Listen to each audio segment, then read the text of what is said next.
Well, hey everybody, welcome to this week's episode of Conversations. Today, I want to give you 8 red flags that are potentially in a leader. When I say red flags, I mean things that we should be looking for first in ourselves and ask ourselves, is this something that I struggle with? Is this a pattern? Is this something that is a shadow or a blind spot in my life? And then oftentimes what we can do is after we introspect ourselves, which I would say 99% of the time, that's where it stops, is we can actually be real about our proximity, the people that are in our world, the people that we're allowing to lead us. Because let's be real, leadership red flags don't always show up on day one. They show up over time in patterns and pressure and how a leader handles people. The truth is, a title obviously does not make you a leader, your fruit does. And sometimes the reason a team's frustrated isn't because of the followers, it's because of the people in charge. And I would say everything rises and falls in leadership. That is a John Maxwell principle that rings true, that everything rises and falls at the top. And as a leader, I understand I'm a leader and I'm an owner. And when I say I own something, no matter what, it might not have been my fault, but at the end of the day, it's my problem.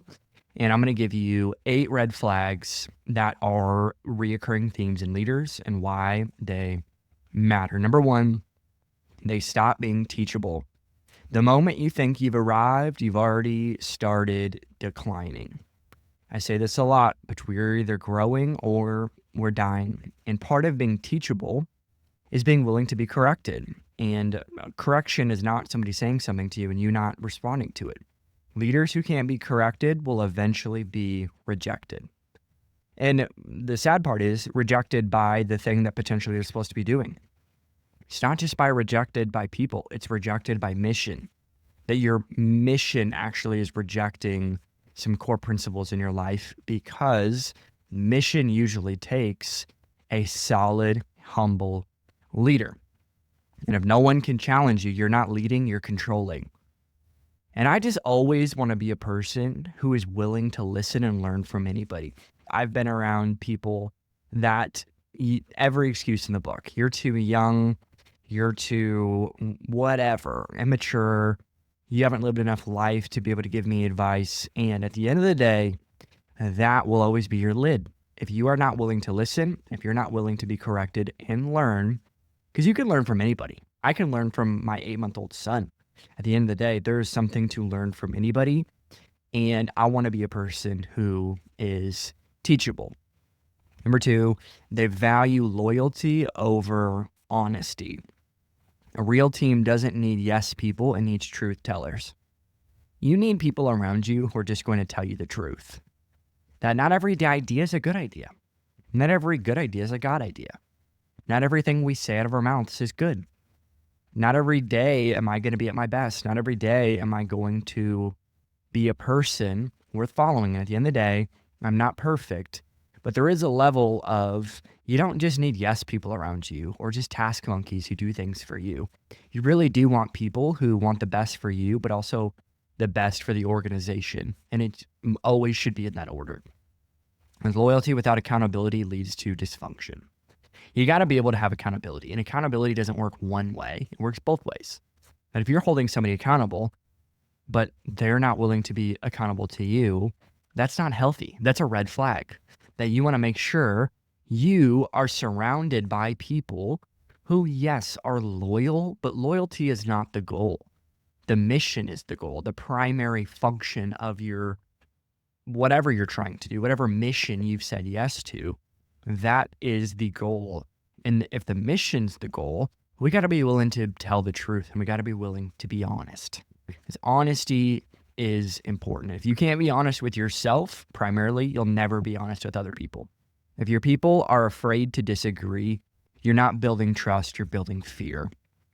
And that's such an interesting dynamic. I do not want to be a fear-based leader, that people are walking on eggshells around me. They don't know how to share something. They don't know how to give an idea because they're afraid that you're going to shoot it down. Or there's just a lot of that. And I would say, yes, it's applicable to church, but it's also just the reality of company culture and the dynamic of living in the United States.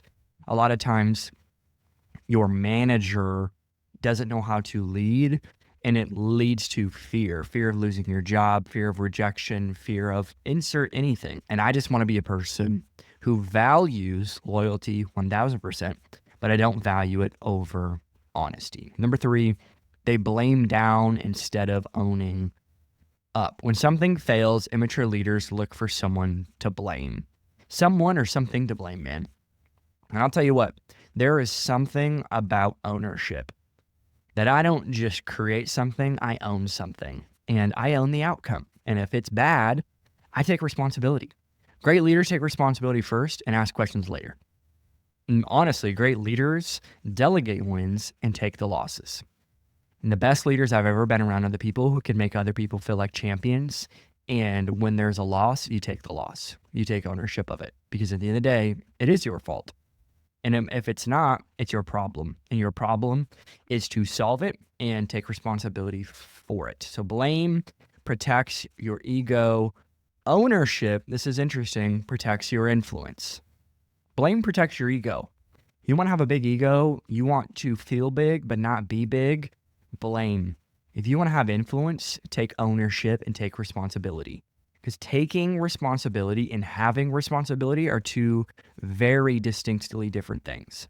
Yes, I have responsibilities. I have a position description, but I also take responsibility. I take it because I am a leader. I'm also becoming one as well. So they blame down instead of owning up.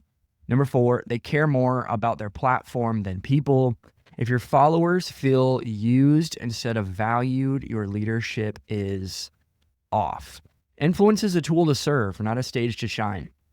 And forget social media. I'm not even talking about social media. Social media is a fake perception of influence. It's not true influence. Great leaders, though, do take responsibility, and they understand that influence is a tool to serve, not a stage to shine. It's not about me. I am not the focal point. The mission is the focal point. I'm a person who's helping that mission happen. And when the platform becomes the goal, pride becomes the culture. I'm going to say that one again. When the platform becomes the goal, pride becomes the culture. And you and I both know pride always comes before the fall. Every time a mission fails, you can apply this to anything. Every single core principle, from a professional sports team to a small startup to a church, every time it fails, the single ingredient that guarantees failure is pride. Pride says, I deserve this. Platforms right now, it should not even be a goal, should not even be a focal point. If you want to have a platform, you are not a leader. Number 5, they stop listening. When leaders stop listening, they start losing. You really do have 2 ears and 1 mouth for a reason. You do. You have 2 ears and 1 mouth because you're supposed to listen twice as much as you talk, if not more. I know I did a horrible job of stewarding a conversation if I talked more than the other person. Even if that person actually has more authority than I do, has a bigger title than me, I'm still the one listening because I want to win the conversation. I want to learn. I'm eager to listen. I'm eager to take notes. I always have my phone out. I'm always taking notes. And no, I'm not perfect at this. I talk a lot. I understand that.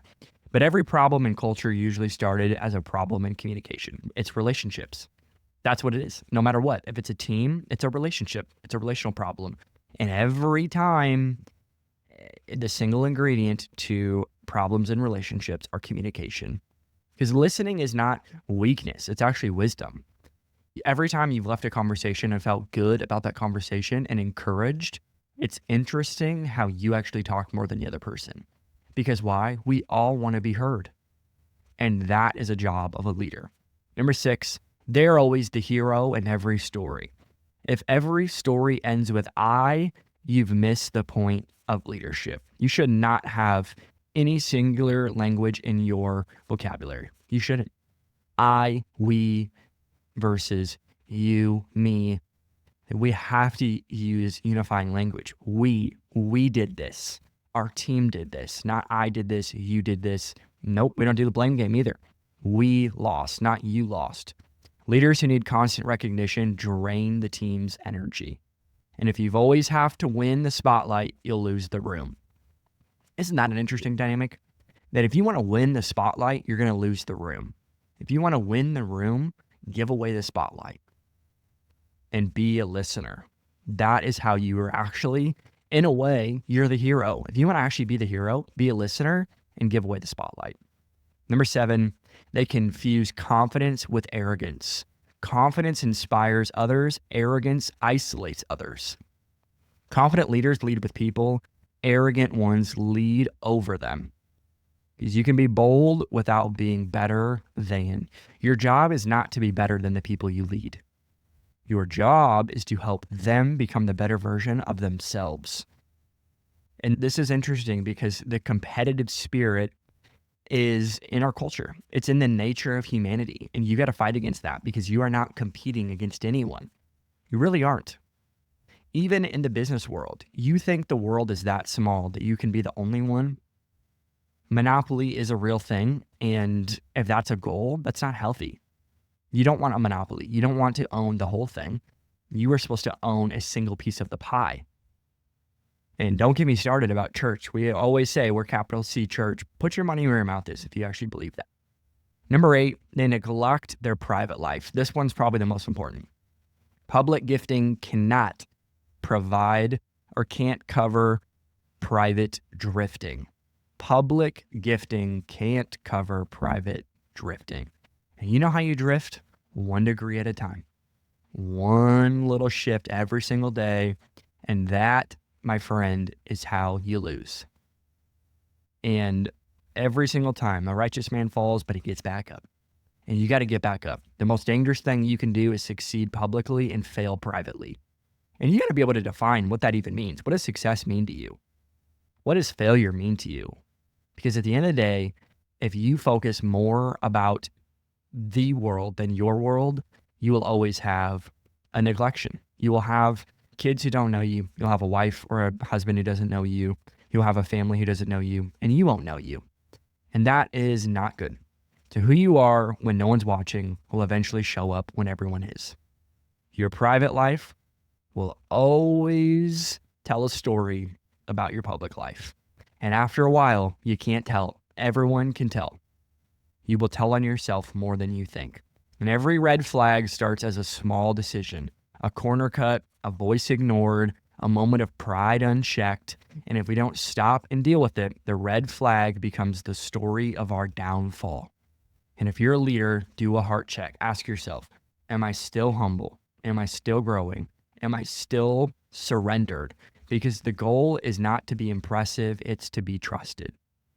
And trust comes from integrity. God will trust you more if he knows you're going to steward it with all you have. So don't chase influence, chase health. Don't even chase the macro health. Chase the healthy version of you. And whatever takes that, do that. Because healthy leaders build healthy teams, and unhealthy leaders eventually lose everything they tried to protect. And that is the core principle and the core truth of this podcast. Healthy leaders build healthy teams, and unhealthy leaders eventually lose everything they tried to protect. So here's the 8 red flags.